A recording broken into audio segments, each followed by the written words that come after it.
اعوذ باللہ من الشیطان الرجیم بسم اللہ الرحمن الرحیم الحمد للہ رب العالمین الصلاۃ والسلام علی سیدنا و مولانا ابی القاسم محمد وعلی اہل بیتہ الطیبین الطاہرین ولعن الدائم علی اعدائہم الی قیام یوم الدین رب اشرح لی صدری ویسر لی امری واحلل عقدۃ من لسانی یفقہوا قولی۔ ہماری گفتگو آیان نجاست کے ذیل میں چل رہی تھی اور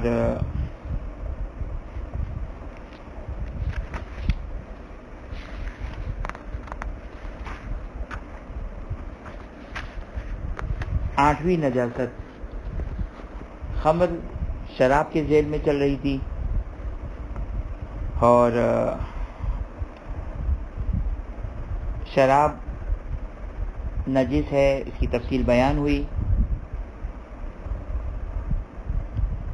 406 اور 407 اس کو شاید میں نے الگ الگ نہیں کیا تھا، 406 اور 407 مسئلہ کمپلیٹ ہو گیا۔ یا صرف ایک نقطہ آپ کی خدمت میں عرض کر دوں کہ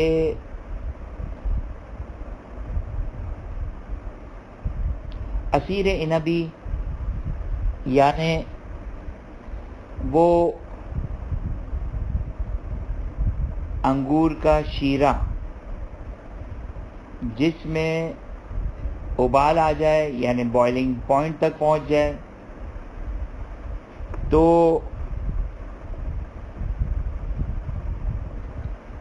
اس کا پینا، اس کا کھانا جائز نہیں ہے۔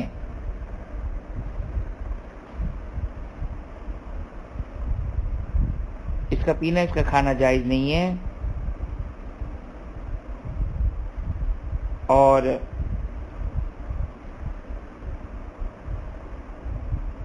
جب اس شیرے کا اب اس کو حلال کرنے کا کیا طریقہ ہے، اس کی گفتگو کریں گے مطہرات میں۔ مطہرات کی ڈیفینیشن کیا ہے؟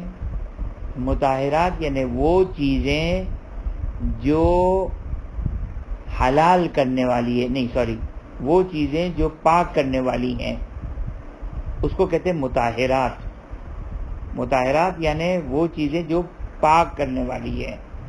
تو ممکن ہے یہاں پر ایک شبہ پیدا ہو، انگور کا شیرہ ابال آنے سے نجس نہیں ہوتا ہے۔ انگور کا شیرہ ابال آنے سے، بوائلنگ پوائنٹ پہنچنے سے نجس تو نہیں ہوتا ہے۔ جب نجس نہیں ہوتا تو کیوں اس کو مطہرات میں بیان کیا؟ چونکہ وہاں پر بھی یہ مسئلہ ڈسکسیبل ہے اور یہاں پر میں چونکہ بات آئی ہے تو بیان کر دوں، چونکہ بعض فقہا عصیر عنبی یعنی انگور کے شیرے کو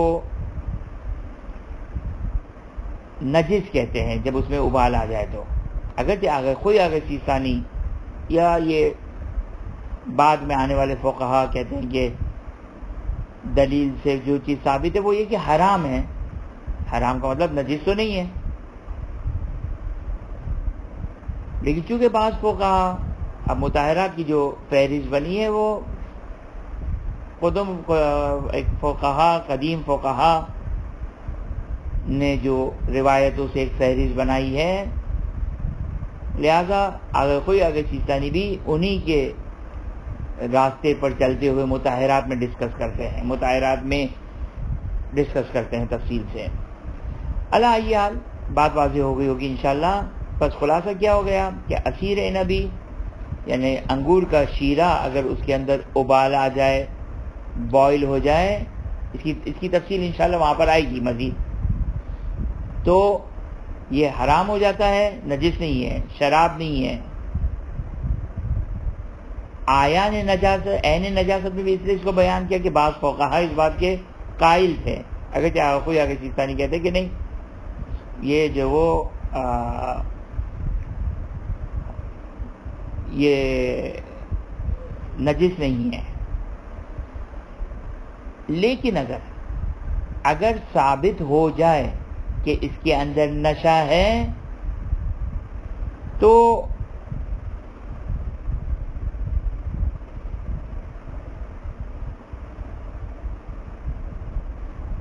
اس صورت میں آخوئی آغا سیستانی کے لحاظ سے آغا سیستانی کی ظاہر عبارت بھی یہی ہے اور آخوئی کے لحاظ سے بھی یہ نجس ہو جائے گا اگر نشہ ثابت ہو جائے کہ اس کے اندر نشہ ہوتا ہے. لیکن اگر ثابت نہ ہو تو اس کے اندر بوائل ہونے کی وجہ سے یہ حرام ہو جائے گا. دیکھیں ایک نقطہ آپ کی خدمت میں عرض کروں، بعض عوام بلکہ اکثر عوام اور سوال کرتے کہ بھائی یہ حرام ہونے کی وجہ کیا ہے، کیوں حرام ہو گیا؟ سمپل جواب، ایک ہی جواب ہے ہمارے پاس. وہ کیا ہے؟ آمنا و سلمنا، روایات معصومین علیہ السلام میں آیا حرام، بات ختم ہو گئی. کیوں ہوتا ہے؟ نشہ ہے، نشہ نہیں ہے. یہ فقی ان باتوں میں نہیں جاتا ہے. فقی صرف اور صرف یہ دیکھتا ہے کہ میرے پاس دلیل کیا ہے، قرآن اور سنت سے دلیل کیا ہے. فقی صرف اس چیز کے جستجو کرتا ہے کہ یہ حکم شرعی ہے یا یہ ایک حکم شرعی بیان کیا کسی فقی نے، مجھے اس کی دلیل ڈھونڈنی ہے. اگر دلیل مل گئی آمنا و سلمنا، فتویٰ دے دیا. فلسفے میں نہیں جاتا.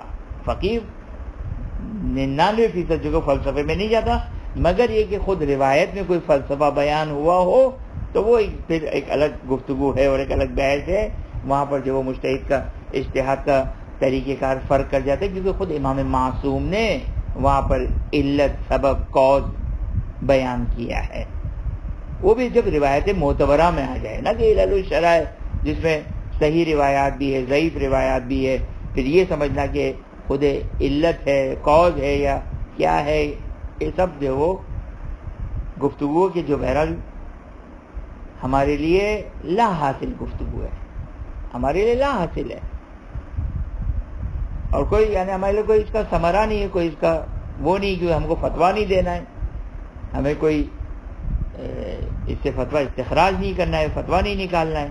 لہذا ہمارے لیے یہ گفتگو، یہ والی گفتگو، خود یہ والا کا اشارہ واضح رہے، یعنی یہ گفتگو کہ اس کا فلسفہ کیا ہے، اس کی وجہ کیا ہے. ممکن ہے بعض روایتوں میں ائمہ اثار مسلم نے وجوہات بیان کی ہوں. علی حال بس اگر عصیر نبی میں ابال پیدا ہو گیا تو کھانا حرام ہے. اب اس کو حلال کرنے کا طریقہ کیا ہے؟ اب روایتوں میں آیا، اس لیے فقی یہ بات کہہ رہا ہے. اس کو حلال کرنے کا طریقہ کیا ہے کہ اس کے 2/3 کو جلا دیں، یعنی اس کو چولہے پہ ہی اتنی دیر رہنے دیں کہ اس کا 2/3 ختم ہو جائے جل کر. اس کی میں نے مثال دی کہ اگر 300 ml ہے تو 200 ml اس کا جو جلا کر ختم کر دیں، صحیح نا. تو پھر اب یہ جو عصیر نبی برتن میں باقی رہ گیا اس کا انگور کا شیرہ، یہ بالکل جو وہ حلال ہو گیا کیونکہ روایات میں بیان کیا گیا.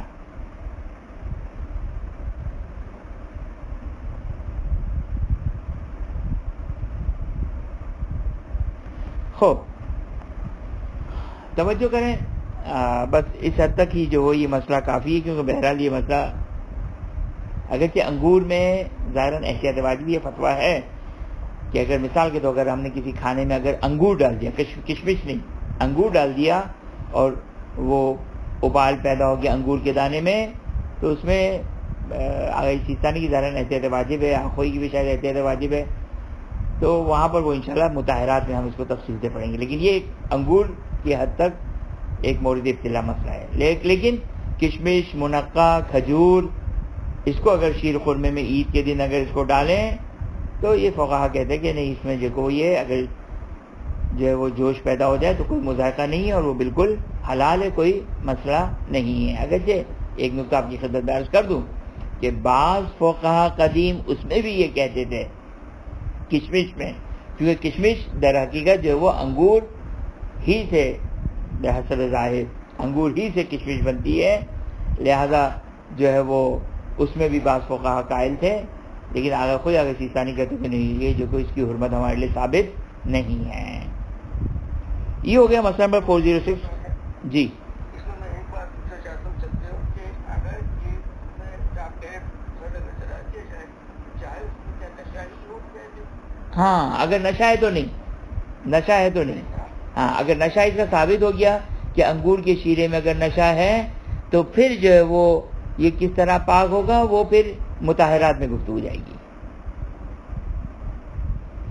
2/3 والا مسئلہ اس وقت آئے گا، توجہ کریں، 2/3 والا جلانے سے حلال ہو جاتا ہے اس وقت آئے گا جب یہ ثابت نہ ہو کہ اس کے اندر نشہ ہے.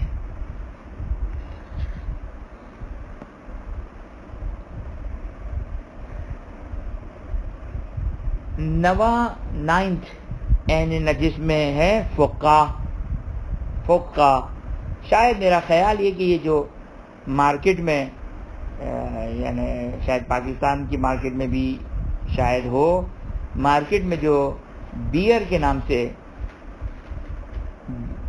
بکی جاتی ہے، بیئر ظاہراً فقہ ہے.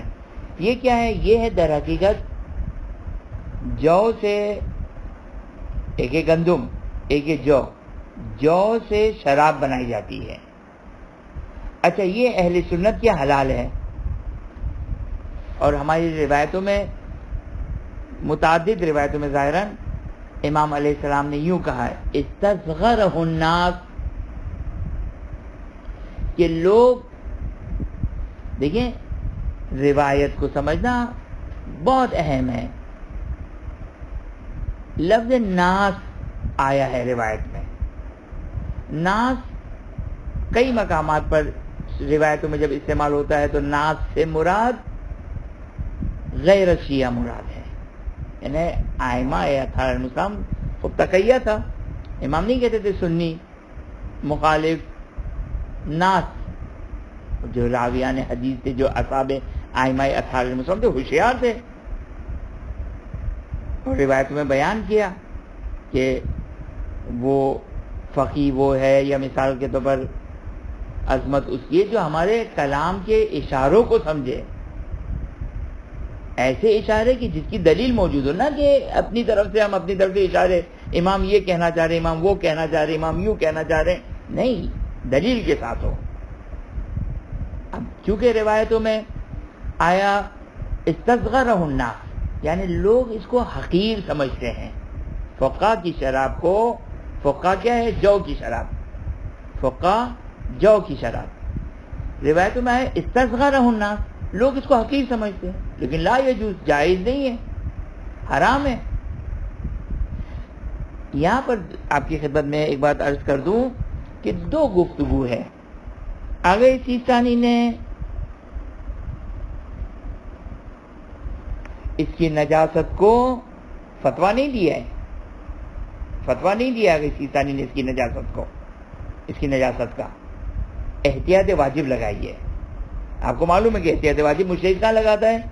جہاں پر بحث بہت واضح نہ ہو، یا مثال کے طور پر اگر سیستانی کنوینس ہے، یہ ایک ایگزامپل دے رہا ہوں، کنوینس ہے کہ میرے نزدیک پاک ہے، لیکن چونکہ مشہور فقہاء نے نجس کا ہے لہذا میں جو ان کی مخالفت نہیں کرنا چاہتا ہوں. یہ اس کی تفصیل میں نے کئی مرتبہ احتیاط واجب کے ذیل میں آپ کی خدمت میں پیش کی. میں نے بس توجہ کیا آپ نے کہ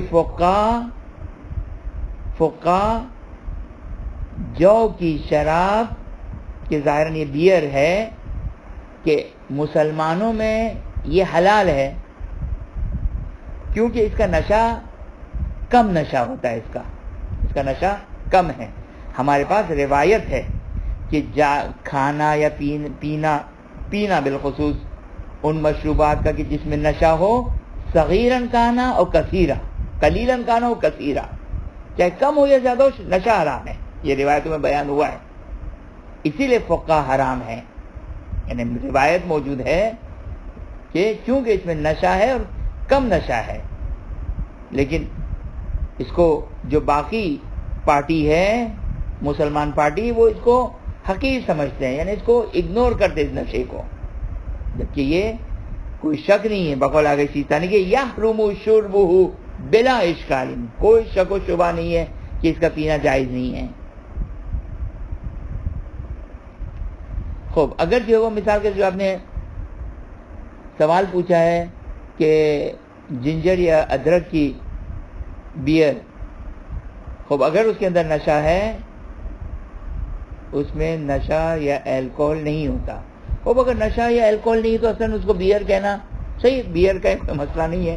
خوب اگر جو کہ وہ اس کے اندر نشہ یا الکوہل نہیں ہے، کوئی مذائقہ نہیں ہے، کوئی مسئلہ نہیں ہے. حتیٰ اگر آپ کو شک بھی ہے کہ اس میں نشہ الکوہل وغیرہ ہے یا نہیں ہے، تو تحقیق بھی واجب نہیں اور جائز بھی ہے. اگرچہ یہاں پر فقط ایک نکتہ کی خدمت میں عرض کروں،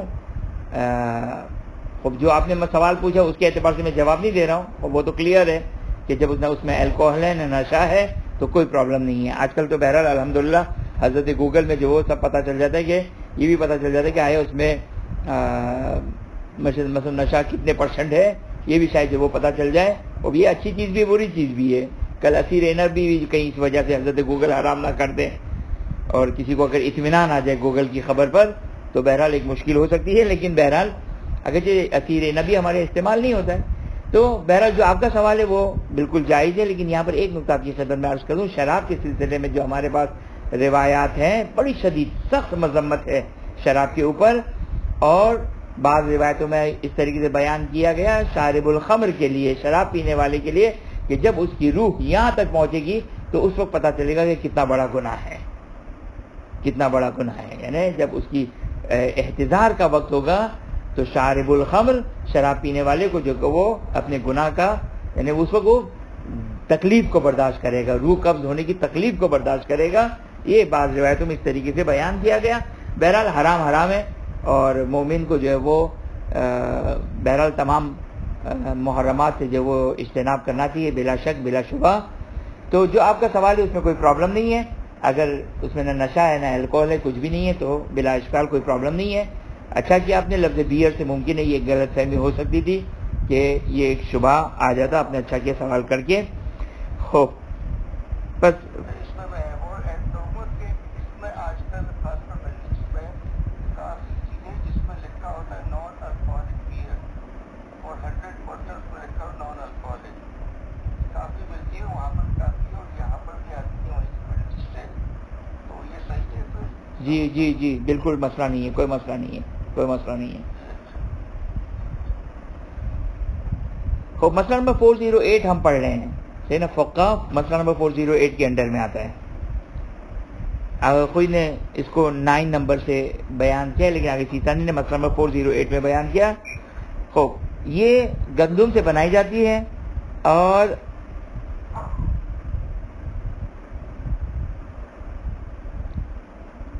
اس میں جو وہ مختصر سا نشہ ہوتا ہے. اس کو روایتوں میں دیکھیے، نشے کو عربی میں کیا کہتے ہیں؟ اسکار، سکر، اسکار. کم نشے کو کہتے ہیں نشوہ، صحیح نا؟ یہ کم نشہ ہے، یہ جو وہ حرام ہے. لیکن یہاں پر ایک نقطہ جو آگے سیسانی دونوں نے بیان کیا کہ بعض دیسی میڈیکلز میں، اب ممکن ہے جدید میڈیکل میں بھی آ گیا ہو، کہ حکیم جو ہے وہ علاج کے لیے گندم کے پانی کو استعمال کیا کرتے تھے. کہتے وہ حرج نہیں ہے، گندم کا پانی یہ خاص طریقے سے جو کہ شراب بنائی جاتی ہے، خاص طریقہ، اس کا ایک خاص پروسیس ہے اس کا. لیکن اگر جو مثال کے وہ حکیم، اطباء، ڈاکٹر، طبیب جو ہے وہ چاہے قدیم طبابت ہو چاہے جدید طبابت ہو، اگر جو وہ یہ علاج کے لیے الکوہل کا صرف جو میرے خیال سے بارلے واٹر کے نام سے بھی مارکیٹ میں ملتا ہے، کہتے یہ جو وہ کوئی اشکال نہیں، یہ وہ فقہ نہیں ہے، یہ وہ شراب جو کی شراب نہیں ہے. خوب یہاں تک یہ مکمل ہوا 9th. آگے خوئی کے لحاظ جی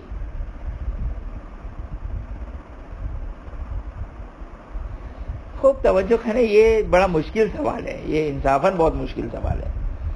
چائے کا نشہ، سگریٹ میں نشہ. خوب دیکھیں یہ اب سچی بات یہ کہ اللہ کا شکر ہے الحمدللہ کبھی کوئی ایسا نہیں کیا کہ ہم کو کوئی ایکسپیرینس ہو اس میں. دیکھیں نشہ ایک یعنی فقیہ سے بھی آپ پوچھیں کہ اس کو ڈیفائن کریں تو میرا نہیں خیال کہ وہ اس کو بیان کر سکے. نشہ ایک عرفی چیز ہے, نشہ ایک عرفی چیز ہے, یعنی یہ کہلایا جائے کہ اس میں ایک نشہ ہے. ایک ہمارے یہاں کسی کو بریانی کا بھی نشہ ہوتا ہے, تو یہ یا کسی کو بریانی پسند نہ ہو تو اس کے لیے میں مثال دے دوں نہاری کا نشہ مثلا. تو یہ خیر یہ تو بالکل مزاحن تھا, لیکن میرا نہیں خیال کہ سگریٹ میں بذات خود جو وہ کوئی نشہ ہو. بہرحال حد عقل دیکھیں, یہاں پر ایک نقطہ آپ کی خدمت میں عرض کر دوں. یہ بات تو ایک حد تک تو سمجھ میں آتی ہے کہ نشے سے انسان کی عقل زائل ہو جاتی ہے, صحیح نا. بالخصوص جو نیو اس کے استعمال کرنے یوزر ہوں وہ شاید اس میں ہو, جو اس کی مثال کے تو خدا نخواستہ چیمپئن افراد نعوذ باللہ من ذالک شاید ان کے لیے نہ ہوئی ہے, لیکن یہ چیز ہے کہ نشہ یعنی عقل کو زائل کر دینا, صحیح نا, یعنی اس کی خصوصیت ہے کہ عقل زائل ہو جاتی ہے. اب سگریٹ, پان, گٹکا, کافی, اس میں ہمیں بہرحال ایک جو اسیر نبی میں ہم نے سیکھا وہ یہاں پر بھی امپلیمنٹ ہوگا. کیا سیکھا ہم نے اسیر نبی میں؟ فقیہ کہتے ہیں نہیں معلوم کہ آیا اس میں نشہ ہے یا نشہ نہیں ہے. مسئلہ نہیں ہے, جائز ہے. پتہ نہیں ہے کہ نشہ ہے یا نشہ نہیں ہے, جائز ہے. اسی طرح سگریٹ, پان, ان چیزوں میں اور اگر شک ہے کہ پتہ نہیں نشہ ہے یا نشہ نہیں ہے تو یہاں پر جو بینیفٹ آف ڈاؤٹ مل جائے گا. جس طریقے سے یہ آپ کا سوال ایسا ہی ہے جیسے موسیقی یا گانا سننا لاہولاب والی محفل سے تعلق رکھتا ہو تو وہ حرام ہے. اور اب یہ لاہولاب خود ایک معمہ ہے. اور بعض میوزک یا بعض سانگز کو ہم شاید کہہ دیں کہ یہ لاہولاب والی محفل سے ہیں. اردو گانے ہیں, انڈین گانے ہیں, انگلش گانے ہیں, عربی اور فارسی گانے ہیں مثلا, تو وہ ایک شاید ممکن انسان ایک بتا دے کہ یہ, لیکن بعض اوقات نہیں پتہ چلتا ہے. تو وہاں پر فقہا کہتے ہیں, مجتہد کہتے ہیں کہ خوب شک ہے کہ لاہولاب والی محفل سے مناسبت رکھنے والا ہے یہ یا نہیں, تو جائز ہے. یہاں پر بھی اسی طریقے سے اگر شک ہو گیا, کیونکہ بہرحال نشہ اجمالی طور پر اس کی جو ہم اس کو ڈیفائن کر سکتے ہیں وہ یہ ایک ایسا ہی چیز ہے کہ جسے عقل زائل ہو جاتی ہے, چاہے خفیف ہی کیوں نہ ہو, چاہے کمتر ہی کیوں نہ ہو. اب اگر ان چیزوں میں اگر شک ہے کہ آیا یہ ان چیزوں میں داخل ہے یا داخل نہیں, خوب یہاں پر جو وہ فقی مجتہد کہتے ہیں کہ خوب شک جائز ہے, حلال ہے, کوئی مسئلہ نہیں ہے. اب یہ آپ کے سوال کا جواب تھا. خوب یہاں سے اب بحث شروع ہو رہی ہے کافر. دیکھیں کافر, اچھا ابھی ایک ذہن میں نقطہ آیا کہ یہ جو آج ایک شاید اس کو پولرائزم کہتے ہیں یا اسی قسم کا, کہ یا کسی جرنلسٹ کو میں سن رہا تھا کسی اردو پاکستان کے نیوز پہ, شیعہ اتفاقی جرنلسٹ تھا, اور اس نے کہا کہ میں کسی کو کافر نہیں کہتا. یعنی قرآن اور حدیث کے مقابلے میں آپ مقدس پیدا ہوئے ہو, میں کسی کو کافر نہیں کہتا. تو کافر قرآن جا بجا ان اللہ لا یہدی القوم الکافرین, ان اللہ لا یہدی القوم الکافرین, جا بجا جو وہ کافر کہتا ہے. اگرچہ قرآن کی جو کافر کی اصطلاح ہے وہ ایک الگ ڈیبیٹ اور الگ گفتگو ہے. فی الحال ہم فقہی لحاظ سے کہ کافر کس کو کہتے ہیں, یہ پہلی بات. لیکن ہر کافر ضروری نہیں ہے کہ وہ نجس ہو, بس ان دو چیزوں کے درمیان ہم ڈفرینشیٹ کریں. فار ایگزامپل یہودی اور عیسائی بلا شک بلا شبہ کافر ہے, لیکن عیسانی پاک کہتے ہیں. تو آپس میں کوئی کمبینیشن نہیں ہے کہ آپ یہ کہیں کہ کافر از اکول ٹو نجس, نجس از اکول ٹو کافر, نہیں.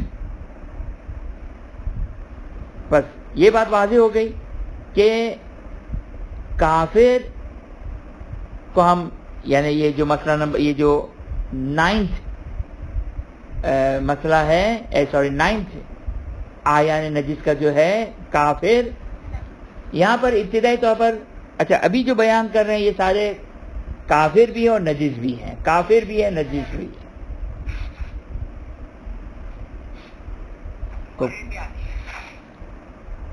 کافر بھی ہیں اور نجس بھی ہیں، صحیح نا. صرف آگے جا کے جو کہ وہ یہودی اور عیسائیوں کو ایگزیمٹ کریں گے، لیکن کس چیز سے ایگزیمٹ کریں گے؟ کافر سے نہیں، کافر سے ایگزیمشن نہیں ہے بلکہ نجاست سے ایگزیمشن ہے. توجہ فرمایا آپ نے، نجاست سے ایگزیمشن ہے. اچھا اب آئیے کافر کس کو کہتے ہیں. یہاں سے بہت کام کی گفتگو ہے یہ کہ کافر کس کو کہتے ہیں.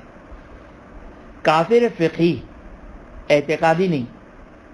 ممکن ہے اعتقاد کی گفتگو، علم کلام، توحید و رسالت و امامت و قیامت جو علم کلام پہ اگر ہم گفتگو کریں تو وہاں پہ ممکن ہے کافر اس کا دائرہ واسٹ ہو.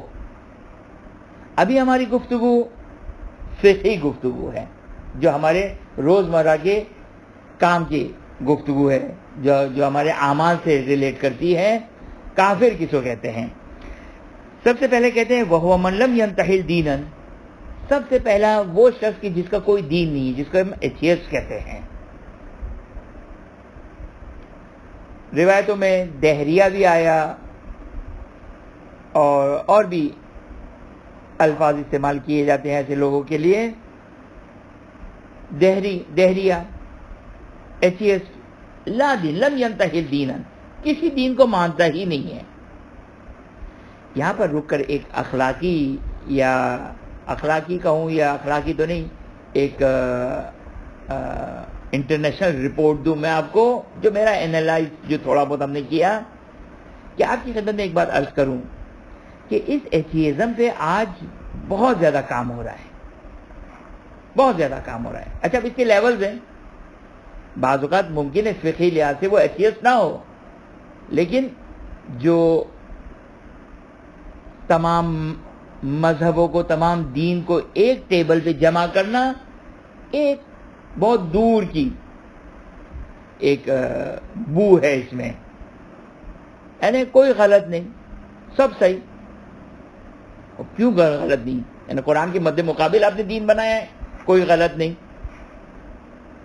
لہذا یہ ایک جو ہے وہ خاص طور پر ویسٹ میں رہنے والے جو کو اپنے بچوں کے سلسلے میں بعض خاص طور پر جو ہے وہ ان کو آپ نے اگر ولایت اور دشمنان آل محمد علیہ السلام سے برات، یہ آپ اپنے بچوں کو خوب اچھے طریقے سے، تاکہ وہ اس ایٹماسفیئر سے جو کو متاثر نہ ہو. کہ نہیں، کسی کو غلط نہیں کہنا چاہیے ہمیں. وہ کیوں نہیں کہنا چاہیے؟ یعنی ہم قرآن کے مد مقابل ہیں. قرآن صاف لائن کھینچ رہے ہیں، خط کھینچ رہے ہیں. یہ حق ہے، یہ باطل ہے، یہ اسلام ہے، یہ کفر ہے، یہ صحیح ہے، یہ غلط ہے.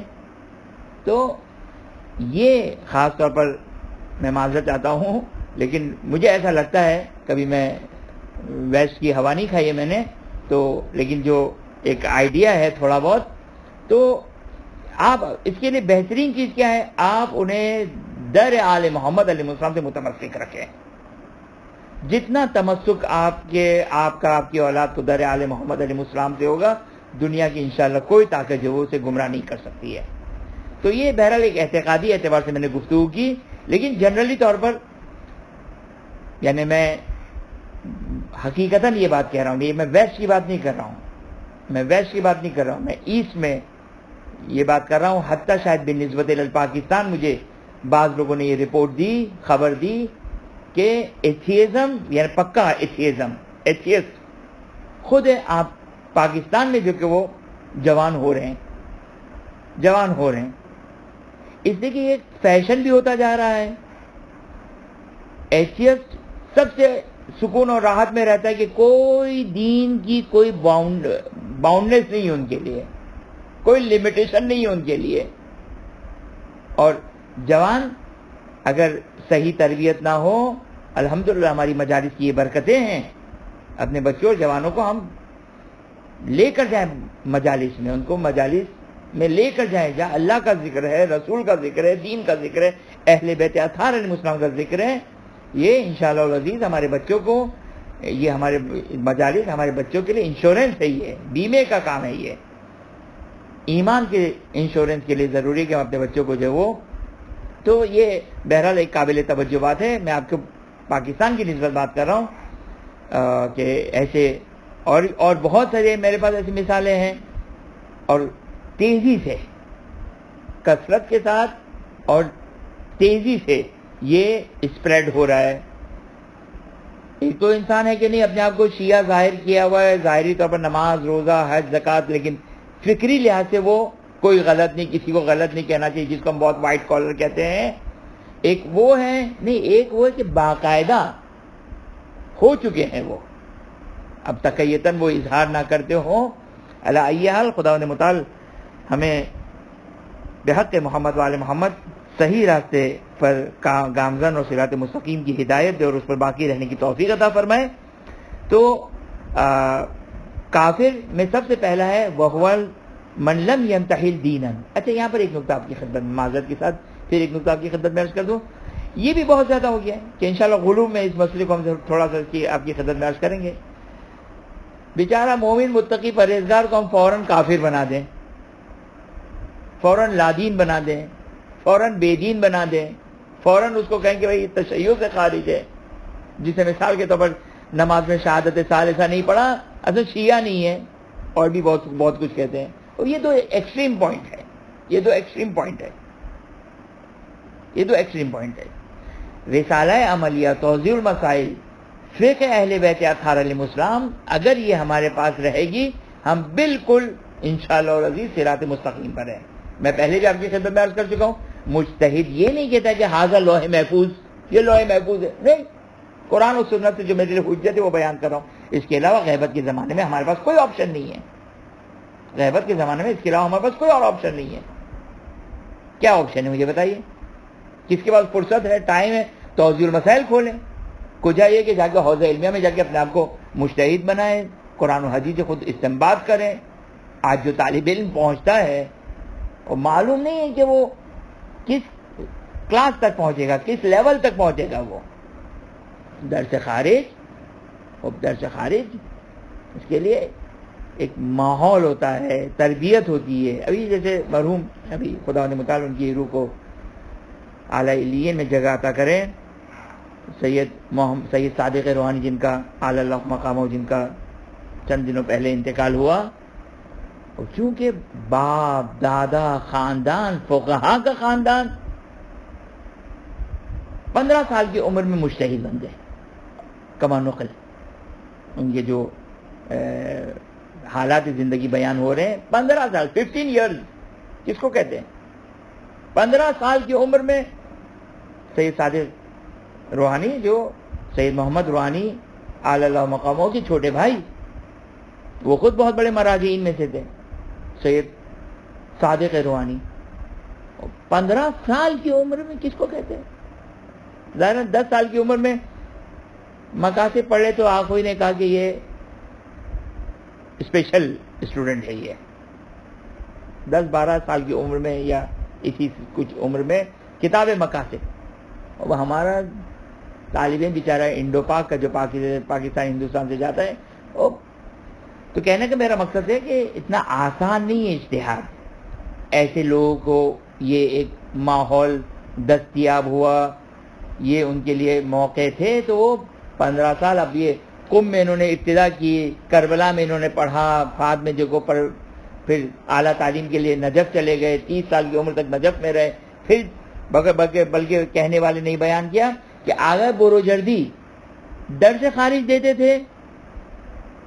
آگے بروجردی، اب یہ ایک بات آ گئی، 2 جملے سے ان کی انشاءاللہ ایصال ثواب کے لیے کہ خدا متعال ان کے درجات کو بلند کرے، کہ آگے بروجردی اس فقہا کی فہرست کے اعتبار سے سید صادق اعلی اللہ مقامہ روحانی کے دادا بنتے ہیں. ویسے رشتے میں دادا نہیں، یعنی ان کے استاد کے استاد آگے بروجردی تھے.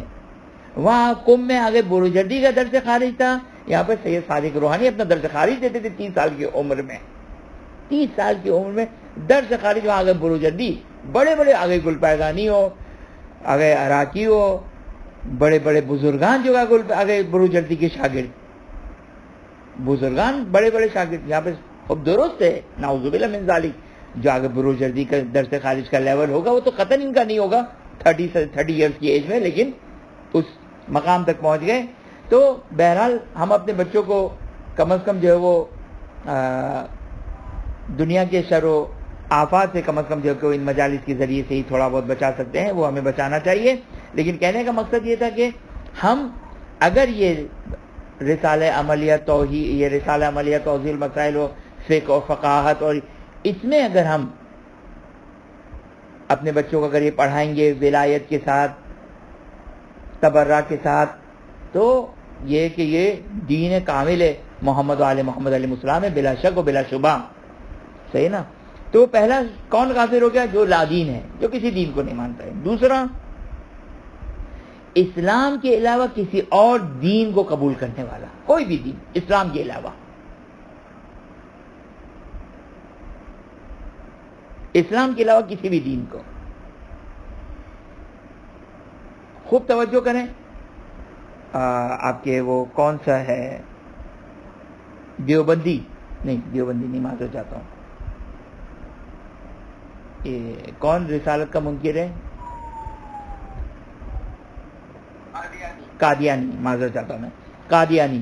خوب قادیانی جو نجاست کے یا کفر کے دائرے میں آتے ہیں، اسی وجہ سے آتے ہیں. انتحل دینا غیر الاسلام، اسلام کے دین میں داخل ہے خاتم النبیین، رسول خدا صلی اللہ علیہ وآلہ وسلم کی خاتمیت کا اعلان ہونا.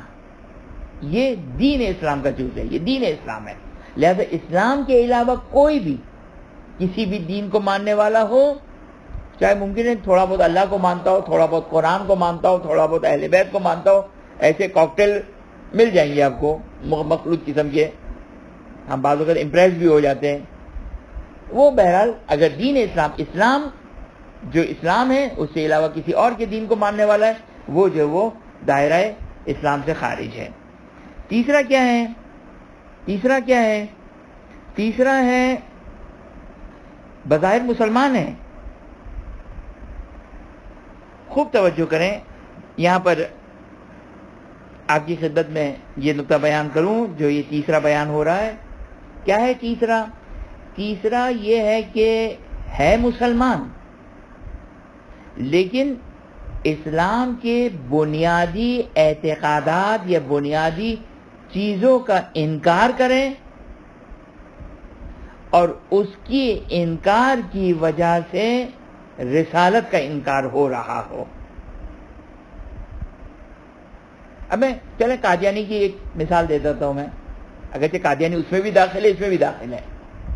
مثال کے رسول صلی اللہ علیہ وسلم کے خاتم النبی ہونا، اور سنی شیعہ کتابوں میں موجود ہے. اس کے علاوہ بہت ساری اور روایات موجود ہے. چلیں قرآن میں آپ جو آیت خاتم الانبیاء ہے اس میں بحث کریں تو ایک الگ چیز ہے، لیکن رسول صلی اللہ علیہ وسلم کی ایک حدیث ہے کہ یا علی، سنی شیعہ کتابوں میں بحث ظاہر تواتر کے ساتھ ہے.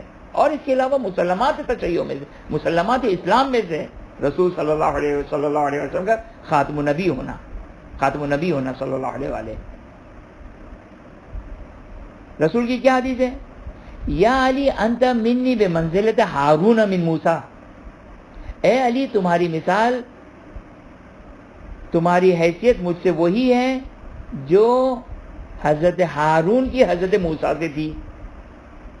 اب اس سے تو ابھی فی الحال اب یہ فضیلت ہے اور بہت بڑی فضیلت ہے یہ، اور اس سے امیر المومنین سلام اللہ علیہ کی ولایت اور امامت ثابت ہوتی ہے. لیکن فی الحال ہماری گفتگو یہ نہیں ہے.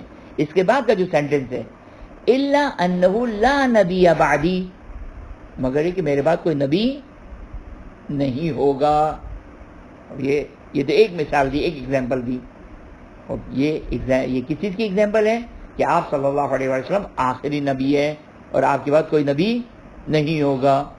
آخری رسول ہے اور آپ کے بعد کوئی اور رسول اور نبی نہیں ہے. خاتم الانبیاء صلی اللہ علیہ وآلہ وسلم ہیں. توجہ فرمایا آپ نے. بس یہ اچھا توجہ کریں. تیسرا کیا ہے؟ تیسرا یہ ہے کہ کسی بھی اعتقادات مسلم اسلام کے اعتقادات میں کسی چیز کا اس طرح انکار کرنا کہ جس کی وجہ سے رسول کا انکار ہو جائے، چاہے ان الفاظ کو غور سے سنیے گا، چاہے جزوی طور پر رسالت کا انکار ہو، پارشلی رسالت کا انکار ہو.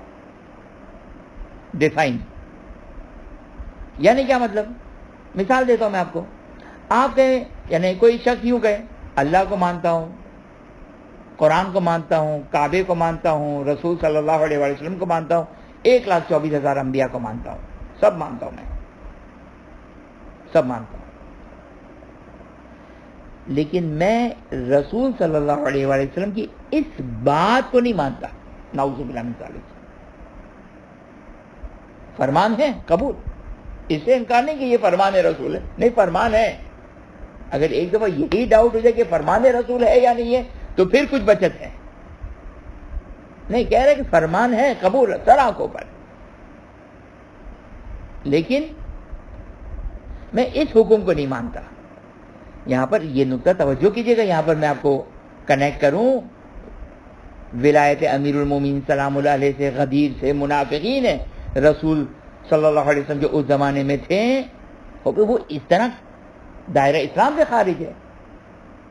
یعنی رسول کی اگر ہم قبول کر لیں کہ رسول کی باقی باتوں کو مانا ہو، کسی بات کو نہیں مانا تھا، لیکن اگر ہم قبول کر لیں کہ باقی باتوں کو مانا تھا، اگر اس کا انکار کیا کہ میں اس بات کو، رسول کی اس بات کو نہیں مانتا ہوں، اس کو کہتے ہیں پارشلی انکار، جزوی انکار. باقی سب قبول کیا، نماز، روزہ، وہ فہری جو آیا تھا رسول کی خدمت میں، نعمان بن حارث فہری کیا کہا تھا اس نے جب اعلان من کنت مولا فہذا علی مولا کہا تو کہا کہ یا رسول اللہ، یہ آپ کی طرف سے ہے یا اللہ کی طرف سے حکم ہے؟ اور اگر اللہ کی طرف سے تو ابھی نہیں، بلکہ اس نے جو شروع میں معذرت کے ساتھ جو شروع میں جملہ کہا وہ یوں کہا، آپ نے توحید کہی ہم نے قبول کیا، آپ نے رسالت کہی ہم نے قبول کیا، آپ نے قرآن کہا ہم نے قبول کیا، آپ نے نماز اور روزہ سب قبول کیا. یہ ولایت اور ولایت امیر المومنین سلام اللہ علیہ دشوار چیز ہے، آسان نہیں ہے ایکسیپٹ کرنا ہر انسان کے لیے. ہر انسان کے لیے اس کو قبول کرنا آسان نہیں ہے. ولایت امیر المومنین سلام اللہ علیہ، امیر المومنین سلام اللہ علیہ مرکز امتحان ہے. تو اس نعمان حارث بن نعمان فہری یا نعمان بن، بعض روایت میں حارث بن نعمان ہے، بعض میں نعمان بن حارث فہری ہے. بہرحال یہ میں اسی لیے ہمیشہ جو وہ خلط بھی کرتا ہوں، لیکن ہے روایتوں میں دونوں نام آتے ہیں، حارث بن نعمان فہری، ظاہراً یہ ہے شاید. اللہ جو بھی ایکس وائی زیڈ جو بھی ہو اہل جہنم، لیکن اسے کیا کہا تھا؟ میں سب قبول کرتا ہوں، صرف اس مسئلے میں میرا آبجیکشن ہے، اس مسئلے میں میرا، وہ کافر ہو گیا، باقی منافق ہو گئے. اور منافق بھی بیسیکلی توجہ کیجیے گا یہاں پر، یہ نقطہ مجھے اگر بھول جاؤں تو مجھے بعد میں یاد دلائے گا، ڈفرنس بٹوین منافق اور کافر، یہ انشاءاللہ بعد میں آپ کی خدمت میں عرض کروں گا. بس توجہ کیا آپ نے؟ تو مثال کس لیے میں دے رہا تھا؟ سب قبول کر رہا تھا، وہ صرف ایک فرمان رسول صلی اللہ علیہ وسلم کو قبول کرنے کے لیے تیار نہیں تھا، کافر ہو گیا وہ. اس کو کہتے ہیں پارشلی انکار. حتیٰ رسول کی نبوت کا انکار نہیں کر رہا ہے، رسول صلی اللہ علیہ وسلم کی نبوت کا انکار نہیں کر رہا ہے، بلکہ یہ کہہ رہا ہے کہ یہ میں اس حکم خدا میں میں ایکسیپٹ نہیں کر رہا ہوں. میں تو آسمان سے مسلم اہل سنت نے بھی اس واقعے کو بیان کیا، آسمان سے پتھر آیا اور وہیں پر جو وہ شخص ہلاک ہو گیا. اس کو کہتے ہیں پارشلی انکار کرنا. اس کے لیے مجھے ایگزامپل دینی تھی اصل میں، توجہ فرمایا آپ نے، پارشلی انکار کرنا. تو اگر کوئی شخص اس طریقے سے کسی بھی حکم کو، حتیٰ نماز کو، ایک دفعہ کہے کہ بھائی اب قرآن میں نماز ہے، اس کا کیا انکار کر سکتا ہے؟ اسلام کی بنیادی اجزاء میں بنیادی، ہاں نہ پڑھتا ہو تو ایک الگ گفتگو ہے کہ اگر توہین نماز کرتا ہو تو وہ امام صادق علیہ السلام کی روایت، رسول خدا صلی اللہ علیہ وسلم، دو معصومین سے روایت ہے، یہ امام صادق علیہ السلام کی روایت ہے، رسول خدا صلی اللہ علیہ وسلم کی روایت ہے، اور ظاہراً بحسب ظاہر دونوں مستند روایت ہے. کہ لا تنالوا شفاعتنا من استخف الصلاح، کہ جو نماز کو خفیف قرار دیتا ہے، حقیر قرار دیتا ہے، ہماری شفاعت اس کو حاصل نہیں ہوگی. اور بحسب ظاہر فقہا کفر کا فتویٰ دیں گے اس کے بارے میں کفر کا فتویٰ دیں گے. علی ای حال خلاصہ یہ کہ اگر کسی بھی اعتقادات اسلام، تشیع نہیں، اسلام کے اعتقادات، اسلام کے وہ احکامات جو مسلمات میں سے ہے، اس کا انکار کریں، کیسا انکار؟ اس طرح انکار کریں کہ پارشلی طور پر رسالت کا انکار ہو رہا ہو، تو وہ کیا ہے؟ وہ دائرہ اسلام سے خارج ہے، دائرہ اسلام سے خارج ہے. صحیح نا؟ دائرہ اسلام سے خارج ہے. وہ بھی یہ کسے؟ تیسرے نمبر پر آگے تیسرا ہی فرماتے کہ تیسرا وہ جو کافر ہے وہ کون ہے؟ وہ جو ضروریات دین کا انکار کرنے والا ہو، مسلم اعتقادات اسلام کا انکار کرنے والا ہو. ہاں ایک دفعہ انسان کو شبہ ہو جائے، ڈاؤٹ ہو جائے، جیسے مثال دوں میں آپ کو، مثلا اہل سنت خمس کا انکار کرتے ہیں، خمس کا انکار کرتے ہیں، کیونکہ وہ کہتے ہیں خمس صرف اور صرف مال غنیمت میں، باقی خمس کو ہم نہیں مانتے ہیں. وہ کہتے ہیں وہ جو قرآن کی آیت ہے وہ صرف مال غنیمت کے لیے، اگرچہ ہماری روایات نے آ کر بیان کیا کہ نہیں ہوتے، مال غنیمت سے مخصوص نہیں ہے، روایات ہے، معتبر ہے، اہل بیت اطہار المسلم موجود ہیں، وہ فقط اور فقط دیکھو وہ مال غنیمت سے مخصوص نہیں ہے. اب وہ باقی مسلمانوں کو ایک شبہ پیدا ہو گیا، کیا؟ کہ وہ مال غنیمت سے خمس ریلیٹ ہے، لہذا وہ خمس کا اگر انکار کرتے ہیں تو کافر نہیں ہو جائیں گے وہ. صحیح نا؟ لیکن اگر کوئی بھی مسلمان، کوئی بھی شیعہ اگر مسلم اعتقادات اسلامی کا اگر انکار کرتا ہو، اور اس کا انکار کرنا انکار رسالت کی طرف پلٹتا ہو چاہے پارشلی، یہ کافر ہونے کا سبب بن جائے گا. اس کے علاوہ انشاءاللہ کچھ اور ابھی فہرست ہے، تو انشاءاللہ اس کو کل کو کنٹینیو کریں گے. وآخر دعوانا ان الحمدللہ رب العالمین. ظاہراً کوئی سوال نہیں ہے. خدا کی بارگاہ میں دعا گو ہیں کہ خداوند ہمیں صراط مستقیم دین اہل بیت اطہار السلام پر گامزن فرما، اس پر عمل کرنے کی توفیق عطا فرما، اس کو سمجھنے کی توفیق عطا فرما، اس کو سیکھنے کی توفیق عطا فرما، ہماری نسلوں کی حفاظت فرما، ہماری نسلوں کے، ہماری جان مال اور ہماری ایمان اور ہماری نسلوں کی جان مال اور ایمان کی حفاظت فرما، تمام مومن مومنات کی جان مال اور ایمان کی حفاظت فرما، اور حاضر مجلس مومن مومنات منتظمین اور تمام مومن مومنات مرحومین جو اس دنیا سے جا چکے، تمام مرحوم مومن مومنات کی مغفرت فرما، جوار معصومین میں جگہ عطا فرما، اپنی آخری حجت امام عصر زمان سلام اللہ علیہ کے ظہور میں تعجیل فرما، ہمیں ان کے آوان و انصار میں قرار فرما. ربنا تقبل منا انک انت السمیع العلیم.